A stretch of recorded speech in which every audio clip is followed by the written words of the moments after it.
You guys, welcome back to the channel. I am on a remote coastline. My goal is to only eat what I spear with my mini hand spear. This thing is an incredible little weapon. It screws together, becomes one long spear. You're shooting the shaft out of a little slingshot, and let's see what we can get into. Let's get out there on the water, baby. Let's go. They got problems on problems on problems on problems on problems on problems. I solve them. I run through the money. The pressure be calling. Left on my blessings. I feel like I'm falling. The birdie is back. Tell me I'm garbage. I'm going through something. That's why I ain't calling. Phone and progression is all that I wanted. The phone and affection. I summon and dub it. Cause I got problems on problems on problems on problems on problems on problems. I solve them. I run through the money. The pressure be calling. Left on my blessings. You guys, welcome underwater and welcome to the voiceovers. Go ahead, hold your breath with me on these dives. It's only a couple, but I make the first one, making a drop. I take a couple shots at some fish, and mind you guys, I'm holding my breath this entire time. The goal is to get down to the bottom. I level out, trying to hopefully get on some kind of fish, and at this point, it's late in the day. My goal is just to get something to eat. Of course, I would love a snapper or a mackerel or a grouper or something amazing like that, but I'm just really shooting anything I can see. So I see a couple of sand perches, take a shot at one of them, totally miss. And when I'm using this spear, I have to go recover it. So it's like shooting an arrow and just, you only have one arrow. And you're holding your breath this entire time. But as I'm reloading, and that's the advantage, is you get to reload quickly. As I'm reloading, a nice white margate comes cruising into the commotion. I line up the shot, wait for him to get away from that stick, and of course, I totally whipped. Again, have to go retrieve the shaft, and it went deep into this cave. So now I have to reach my hand in there. Hopefully there's no more eels, and yank this sucker out and head to the surface to finally get a breath.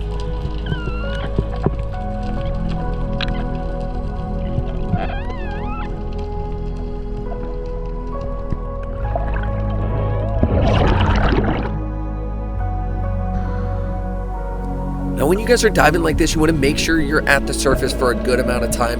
You don't want to do dive after dive, otherwise you get something called shallow water blackout. But here we go, doing another drop, countdown. Go ahead and hold your breath with me. Heading straight to the bottom, hoping to get dinner.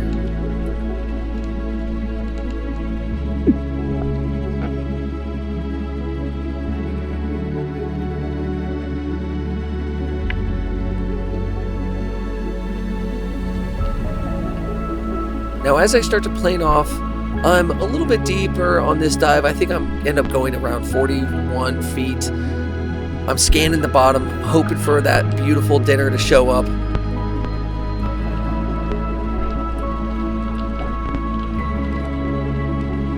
Of course, once I get over to this drop off, here comes the fish, came racing through. That was a lane snapper. If I would have gotten that, that would have been incredible. Those things are amazing to eat. Unfortunately, no dice on that shot.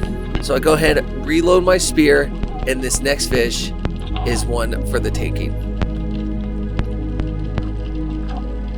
I spot it right there. It's a nice little rockhind grouper. I go to draw back, and he goes in this hole. I was hoping he'd poke his head out, but unfortunately, he darted and went farther back into his little cave. But that is a good sign. I know these rockhind grouper are around, and sure enough, here comes one.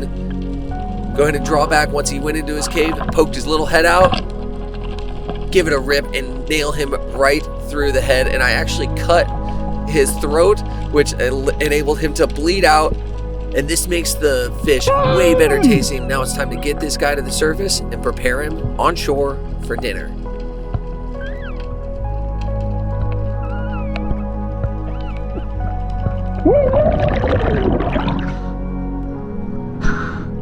Got a strawberry, dude. Laced them. You guys, the hand spear did not let us down. We ended up getting a nice little rockhind grouper. This bad boy did its job. So stoked that I was able to get out there on the water. You guys, it was quite the mission to get it. It took me some long freaking dives to get down there and put the shaft in this bad boy. A couple misses, but we're coming home with dinner. We're gonna cook it on the open fire. Let's go. It's kind of all over the place. It's starting. I'm gonna have to start piling all this. I just kind of threw the kindling on there. All right, we're getting the fire going, and while we were doing that, something was tail walking across the water, and Blake quickly pitched his rod to it, and it got smoked. So check out this footage. Oh, no way! Yes, sir. No way, dude. No way. Come to the bank. Oh yeah, he is. Oh no. Hit the drag, hit the drag.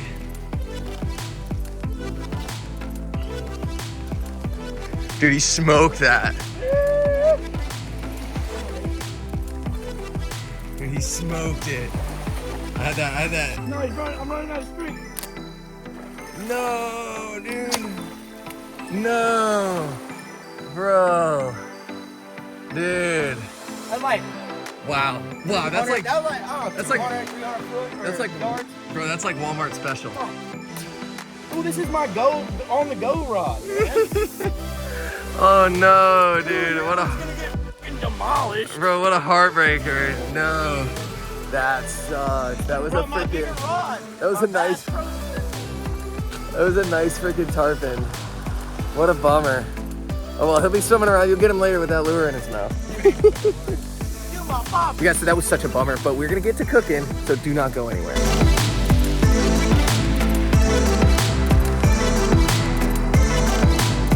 So we got the bed of coals, we got the tiki torches rocking to keep the bugs off of us, and we have a little grate going over the coals to keep the fish off the flame, but also keep it nice and warm and get to cooking. Gutted the fish, but we actually left all of the skin and scales on. We're gonna let it cook through, peel it off, and season that boy up. We're gonna see how it tastes.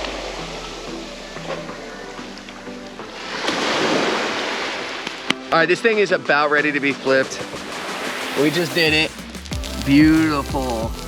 And we got those are just backups, because that ain't a full meal for us, honestly. So we got some turkey brats just in case. And good thing we did, because we hungry. I'm playing with fire right now. We might, hey, you want to go to like 100 and something foot super high?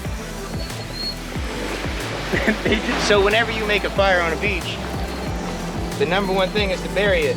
So if you build a moat, it's real easy to just kick your moat over on top of your fire. Genius. And no harm, no foul, and you never got any water, and it's right at the high water line. Absolute genius over here. So we pulled that fish off, and we're actually gonna dig into it right now. Let's check it out. Oh baby. Oh baby. All right, we're gonna start whatever feels right. And this area looks good. Oh, bro. Oh, look at that. Look at that. Nice. Peel it. It looked burnt, but guess again. Yeah, that skin keeps everything nice and trapped. We got some Tony sass. Some salt and pepper would work, but we like the spice. Bring in the heat. Yeah, and we let this thing cool off a little bit. Ooh. Oh God, that's moist. And it's still freaking hot. Oh. Oh, hot. All right, we're gonna hold off a bit. All right, we got this guy seasoned up. Gonna grab a nice big bite full right here. How good does that look? Right there. Let's give it a shot. Bro, our stuff is like grouper candy.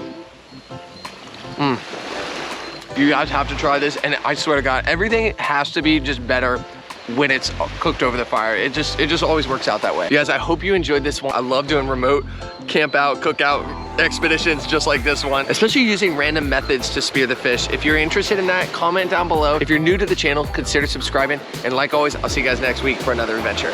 Later. Also, do me a favor, you guys, new merch is in. I teamed up with Red Rums. Link is in the description below. And also go to their website, check out all the amazing gear they have. I'm so stoked on this drop. This new logo is probably one of my favorite of all time. And also comment down below, let me know what you guys think.